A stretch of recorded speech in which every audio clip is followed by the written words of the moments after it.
2022 সালের শেষের দিকে নন্দীগ্রামে এক জনসভায় অখিলগিরি ভারতের রাষ্ট্রপতিকে নিয়ে যে শারীরিক মন্তব্য করেন তা মুহূর্তের মধ্যে ভাইরাল হয়ে যায়।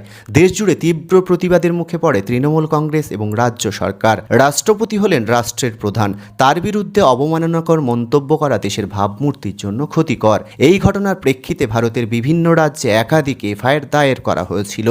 আদালত এবং বিভিন্ন মানবাধিকার কমিশন এই বিষয়ে কড়া মনোভাব পোষণ করেছিল, যা ভবিষ্যতে জনপ্রতিনিধিদের বক্তব্যের সীমা নির্ধারণে বড় নজির হয়ে দাঁড়ায়। দ্রৌপদী মুর্মু ভারতের প্রথম আদিবাসী মহিলা রাষ্ট্রপতি। তার প্রতি আক্রমণকে অনেক ক্ষেত্রে আদিবাসী সমাজ ও জনজাতি সম্প্রদায়ের প্রতি অপমান হিসেবে দেখা হয়েছে।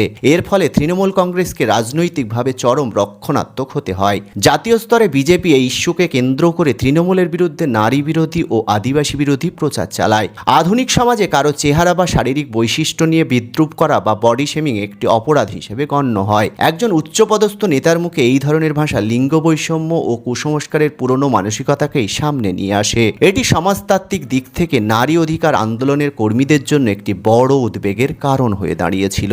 তীব্র চাপের মুখে মুখ্যমন্ত্রী মমতা বন্দ্যোপাধ্যায় নিজেই ঘটনার জন্য দুঃখ প্রকাশ করেন এবং স্পষ্ট জানান যে তার দল এই ধরনের মন্তব্য সমর্থন করে না। অবশেষে অখিলগিরি তার মন্ত্রিত্ব পদ থেকেও সরে যেতে বাধ্য হন। অন্য একটি বিতর্কের জেরে হলেও এই ঘটনা তার রাজনৈতিক ক্যারিয়ারে বড় ধাক্কা ছিল।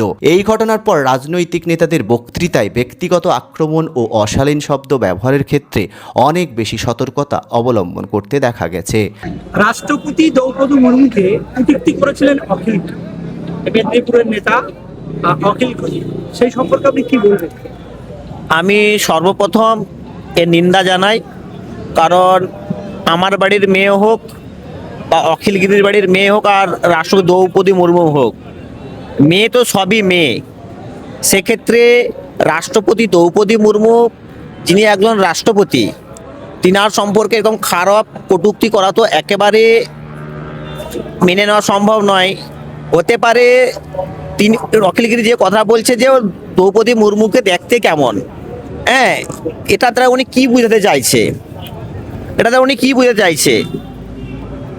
মানুষের রূপ বা দেখতে সৌন্দর্য এটা হচ্ছে ভগবানের দান। সেক্ষেত্রে অখিলগিরি এই যে কটূক্তি করলো, এটা তো পুরো সারা বিশ্বের মহিলা সমাজকে অপমানিত করলো।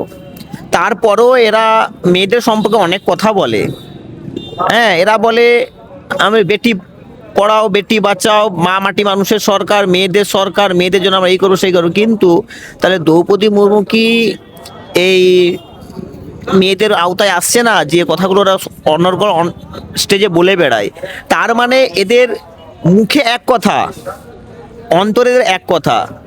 আর এই অখিলগিরির যে এই যে কটূক্তিমূলক কথাবার্তা বলছে, আমি একটা কথা বলতে পারি, অখিলগিরি নিজে একবার আয়নার সামনে দাঁড়িয়ে দেখুক যে উনাকে দেখতে কত সুন্দর, উনি আর নিজেকে দেখুক উনার চেহারাটা কত সুন্দর।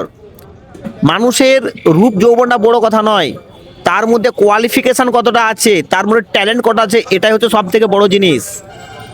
মানুষের সব থেকে বড় জিনিস হচ্ছে তার কোয়ালিফিকেশান, তার ট্যালেন্ট। সেই যে এইরকম অবস্থাতেও মানে একটা পিছিয়ে পড়া সমাজ থেকে আজকে দেশের রাষ্ট্রপতি, এটাই যথেষ্ট।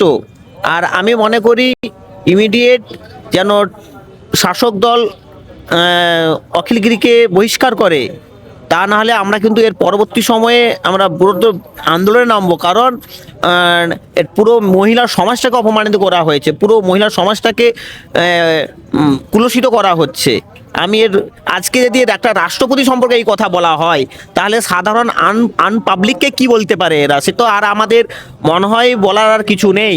কারণ একটা রাষ্ট্রপতি যে কিনা বর্তমানে দেশের শেষ কথা, যার কথা, তাকে কটূক্তি করা হচ্ছে, তাহলে এদের কাছ থেকে সাধারণ বাড়ির মহিলারা একেবারে নিরাপদ নয়, এটা আমি বলতে চাই।